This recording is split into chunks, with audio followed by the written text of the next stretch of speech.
সম্মানিত ভিউয়ার্স, আর electric repair আপনাকে স্বাগতম। আশা করি সকলে ভালো আছেন। তো ভিউয়ার্স, আজকের ভিডিওর বিষয় আপনার গ্যাসের চুলার গ্লাস ফেটে যায়, ভেঙে যায় বা ব্লাস্ট হয়ে যায় কেন, সে বিষয় নিয়ে। তো ভিউয়ার্স, আপনারা 5 থেকে 6 হাজার টাকা দিয়ে এই গ্যাসের চুলাগুলো কেনার পরে আপনার গ্লাসগুলো ফেটে যায়, ভেঙে যায় বা কিছুদিন পর ব্লাস্ট হয়ে যাওয়ার কারণে আপনার গ্যাসের চুলাগুলো ফালাই দেন। তো ভিউয়ার্স, আজকের ভিডিওটা সম্পূর্ণ মনোযোগ সহকারে দেখলে আমি আশা করি আপনার গ্যাসের চুলার গ্লাস কোনো দিন ব্লাস্ট হবে না। ব্লাস্ট হওয়ার আগেই টের পাবেন, তার আগেই আপনারা কাজটা সমাধান করে নিতে পারবেন। তো ভিউয়ার্স, চলেন আর কথা না বাড়িয়ে শুরু করা যাক। তো ভিউয়ার্স, এটি একটি গ্যাসের চুলা গ্লাসের টপার কোম্পানির। তো এটি আপনারা দেখতে পাচ্ছেন কি কালো হয়ে গিয়েছে। এই জায়গায় একটা মেশিন থাকে, গ্যাস মানে অটো মেশিন থাকে। এই জায়গায় দিয়ে গ্যাস বের হয়ে এইখানে বার্নারে আসার পর আগুন তৈরি হয়, তারপর রান্না হয়।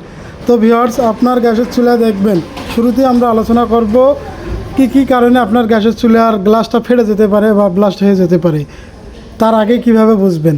তো ভিউয়ার্স, এই গ্যাসের চুলার গ্লাসটা দেখবেন যে এই বার্নারের এইখানে আপনার গরম হচ্ছে বা হিট হচ্ছে বা কালো হচ্ছে। বিভিন্ন আপনার গ্লাসের চুলাই হোক বা এসএস বা প্লানশিটের যে চুলাগুলো রয়েছে সেগুলোও একই সমস্যা হয়ে থাকে। তো ওগুলা গ্লাস না থাকার কারণে ভেঙে যায় না, তবে ওগুলোরও সমস্যা হয়ে থাকে।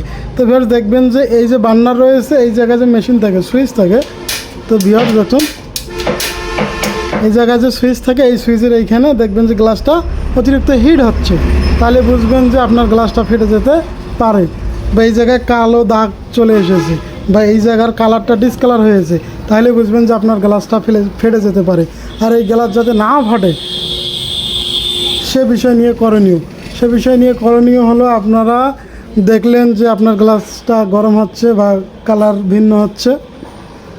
তো এইরকমটা যদি হয় আপনারা অবশ্যই টেকনিশিয়ানের কাছে নিয়ে যাবেন, আর ওইভাবে চালাবেন না। আর কেননা এই গ্লাসটা ফেটে গেলে আপনার চুলাটা অচল। আর এই গ্লাসগুলো অনেক টাকা দাম নিয়ে থাকে কোম্পানি, 1700-1800 টাকা তারা ক্লেম করে কোম্পানি। তো আমি বলবো যে আপনার গ্লাসের চুলার এই যে গ্লাসটা যখন এই জায়গায় কালো বা কালার ডিসকালার হচ্ছে, তখনই আপনারা আর ব্যবহার করবেন না। আপনারা কোনো এক টেকনিশিয়ানের কাছে নিয়ে যেয়ে রিপেয়ার করে নেবেন। বা আপনারা নিজেরাই কিভাবে মেরামত করবেন সে বিষয় নিয়েও যদি ভিডিও পেতে চান, আমি সে বিষয় নিয়েও ভিডিও দেব। তো ভিউয়ার্স, আপনারা দেখতে পাচ্ছেন আমরা এই গ্লাসটা কিন্তু খুলে রাখছি। তো আমরা যে গ্লাসটার পিছন সাইড দেখাই, তো দেখুন কি পরিমাণ কালো হয়ে গিয়েছে। মানে এই জায়গায় আগুন লাগে, হ্যাঁ, এই জায়গায় আগুন লাগার কারণে আপনার এই সমস্যাটা হয়েছে। এই জায়গায় আগুন লাগে বলতে আপনার মেশিন দিয়ে নজল দিয়ে আগুন বের না হয়, আপনার মেশিন দিয়ে আগুন বের হয়। আর এই সমস্যাগুলো হয় আপনার এই বার্নারগুলো অতিরিক্ত ময়লা জমে বা আপনার মেশিনের নজলগুলো ব্লো হয়ে থাকে, বিভিন্ন কারণে হয়ে থাকে। তো ভিউয়ার্স, আপনার এই সমস্যাগুলো যদি সমাধান খুব সহজে করতে চান, আপনারা বাজার থেকে এরকম মেশিন কিনে নিয়ে আসতে পারেন।